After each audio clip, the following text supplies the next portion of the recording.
So maybe you could just for a moment describe kind of your relationship with meditation. And then also in the book, and I thought this was so helpful, you laid out kind of the most minimal, clear, simple approach to meditation. And I think that would be really helpful for people to hear, because I think a lot of people sort of have a relationship with meditation that's a little mangy.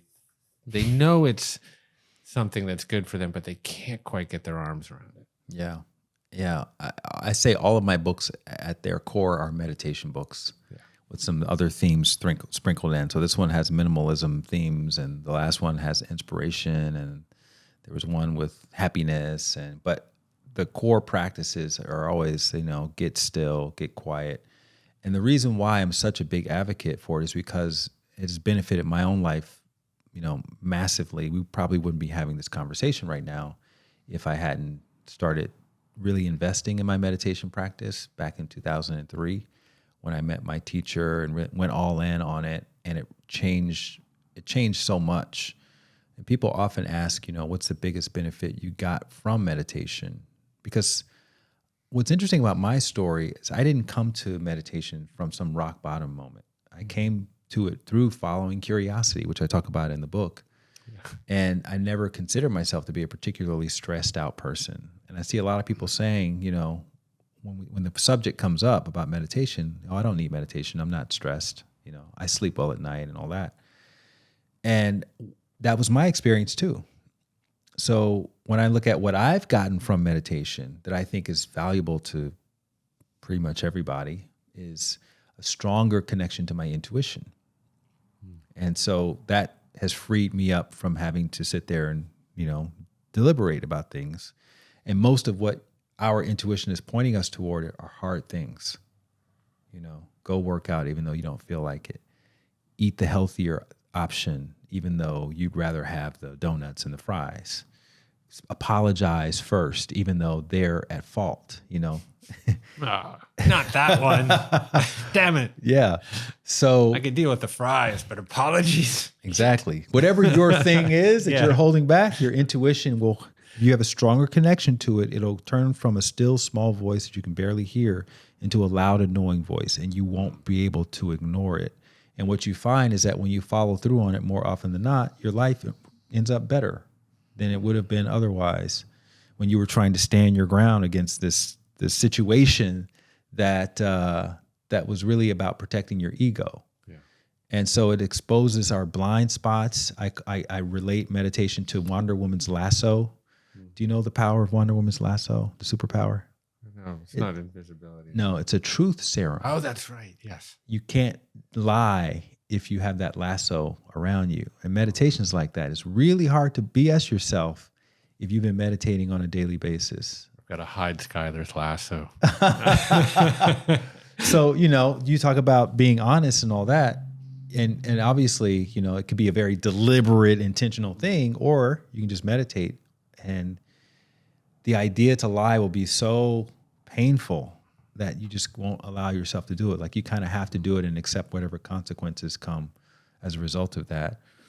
And it's that old adage, the truth shall set you free, and when we talk about truth, we can talk about also living in authenticity with your heart and what's in integrity with what you're feeling internally. And so all that makes you free. And that's what causes you to not hold on to things so tightly externally that you think you need to identify or define who and what you truly are, when who and what you truly are is really that spiritual essence that in your finest hour is the thing that propels you to stand up to injustice and to help and truly protect the vulnerable people around you and be generous in spirit and all the things that we want to be deep down. And when we go to movies and we see the main character being these ways after overcoming some obstacle, it makes us tear up because we identify with that aspect in ourselves.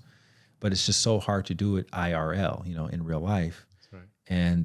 And so meditation is the key domino in that regard. You can do all these things without meditation, and you can look throughout history at the most iconic figures of change and revolution, the Martin Luther Kings, the Malcolm X's, the Gandhis, they've all, well, we won't put Gandhi was a meditator, but everyone, you can make significant change without a meditation practice. But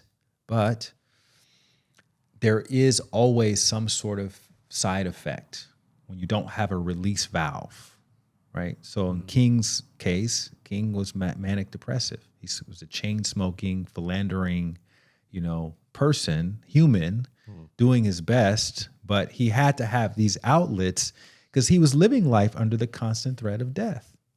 And you look at anyone else's life close enough, read their biographies, there was always some like dirty outlet for the stress that you're under when you're truly living an authentic life. And I consider meditation to be like a clean outlet, a really clean release valve, where the only side effects are you get happier, you get more fulfilled, you sleep better at night, et cetera, et cetera. So I like to try to encourage people to at least consider adopting that as a foundational practice, because it's going to allow you to do all the other things you already want to do better. Yeah. I mean, you say that a practice can sharpen your intuition. I think oftentimes meditation really addresses one's respective sort of Achilles heel. It is so protean in its utility, where, like, for example, for me, where it was most useful is finding and cultivating that space between stimulus and response. So there's the famous Viktor Frankl quote, between stimulus and response, there is a space. Within that space lies your liberation. I was a very kind of trigger happy person for a big chunk of my life. Something would happen and I would be something political, or I'd get something, an email, and immediately I'd want to respond, or react really. And I found that as I developed a practice, it was more like, okay. And I began to be able to assess events for the nature of the event itself without lopping a lot of judgment on it and having an immediate emotional response. And that's been very profitable for my life. I've given myself a 24-hour moratorium on reacting to emails, text messages, things that would normally kind of rub me the wrong way. Yeah. And just no matter how badly I want. And sometimes I'll actually sit up and draft out the email that I would send back right away. The Scud missile I would fire back in their direction, but I won't send it. I'll wait 24 hours and I'll revisit it then. And if I don't have 24 hours, I'll meditate first. I'll write it out, then meditate and go back, and you always change it. You always come back from a more compassionate place. Every time. And it just helps you put yourself in that other person's shoes a lot more and see the experience more objectively than subjectively.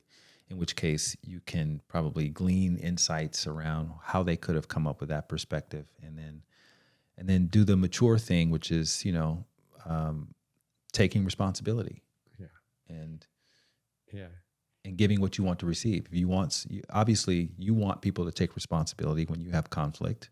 So give that, even if they can't see that it's their fault, you're engaged with them. So at the end of the day, it's your fault. Yeah. At the beginning of the book, you talk about sort of de-excitation. So it made me think of this wonderful Alan Watts quote. He says, "As the ocean waves, the universe peoples." So a wave is an individual expression of the ocean. And but then it diffuses back into the body of something bigger, something greater than itself. And we often associate what it's like to be a self with the wave, not the universe. And I'd never thought about it this way, but you started to talk about stillness and de-excitation as a means for the wave disappearing or kind of diffusing back into the ocean. It's beautiful. Remembering its oceanic status. Yeah. Right. So that's what it's doing. It's remembering itself. Yeah. And then when it comes back into the individual expression, it brings some of that remembrance with it. Maybe not on a conscious level, but there's something deep down that makes it feel more connected to the moment, to other people, to situations and circumstances that it may otherwise judge as not being useful or obstacles to their path. And when you can reframe it from the inside out, which is the basis of spiritual minimalism, it gives you more presence to be able to move through it with more efficiency and to glean insights along the way. Yeah. And when you feel connected to something greater than yourself, compassion and collective joy, all these things start to emerge as almost barometers for your progress in a way. You can notice them. You're like, oh yeah, I used to not identify someone else's pain or joy as my own, and now I do a little bit more. So there are these little cues that we can notice as we progress.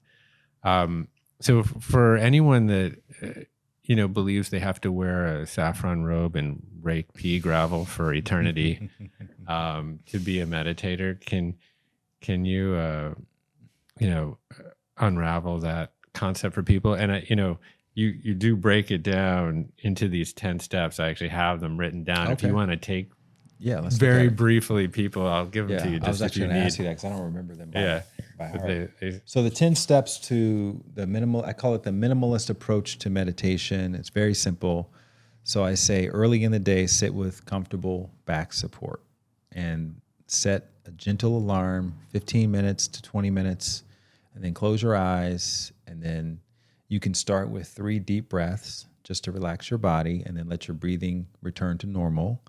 And here's the real key here, okay? This is where people's meditation can go off the rails if they don't do this. You want to maintain a friendly attitude with all of your thoughts. So, in other words, you don't have to notice your thoughts. You don't have to let go of your thoughts. All you're doing is you're adopting a friendly attitude towards the thoughts that you would otherwise shame. I call it thought shaming in my book, Bliss More, which is simply, beating yourself up over having certain thoughts and not other thoughts. A lot of people think when I'm meditating, I should be thinking about the fact that I'm meditating, as well as thinking about waterfalls and rainbows and being in the white light and all of that. And what I'm suggesting with adopting this friendly attitude about your thoughts is that even if you're thinking about your favorite spaghetti recipe or a conversation or to-do list or some goal you may have, or something not so nice that happened to you a year ago or 5 years ago, to not look at those thoughts as inappropriate. And I cited this study in my previous book, Bliss More, about thought suppression, where they tested students to see how focused they can be on a white polar bear, just thinking about white polar bears. And then they tested them for the same amount of time, seeing if they could let their minds roam free without thinking about a white polar bear. And when they weren't supposed to be thinking about white polar bears in the second half of the study, what they found is that they thought about them more than they thought about them when they were specifically instructed to only think about white polar bears. And so what they concluded from this study was that if you try to resist any thought about anything, you're going to end up thinking about it more than if you just are friendly towards it. And number 2, if you try to focus on any thought about anything, after about 3 or 4 seconds, your mind is naturally going to deviate to an unrelated thought. So this whole thing about monkey mind, it's not accurate. It's the nature of the mind. That's the nature of your mind. And if you resist that nature, there's only one natural outcome, and you're going to create more of what you don't want, which are thoughts. Mm-hmm. So the irony is that when you can have a friendly attitude towards those thoughts, those same thoughts, those thoughts will start to fade faster into the back of your awareness. They may not go away, but they won't dominate your awareness while you're meditating. And that's one of the keys to having a settled mind. Mm. So you want to practice that? That's good. Which means when your mind wanders, that's fine. And then when your alarm sounds, you take 3 more deep breaths to bring yourself out, and you slowly open your eyes. And that's the 10-step process to the minimalist approach to meditation. Hey, thanks for watching. If you like this interview from the Commune podcast, then click subscribe and check out this video right here.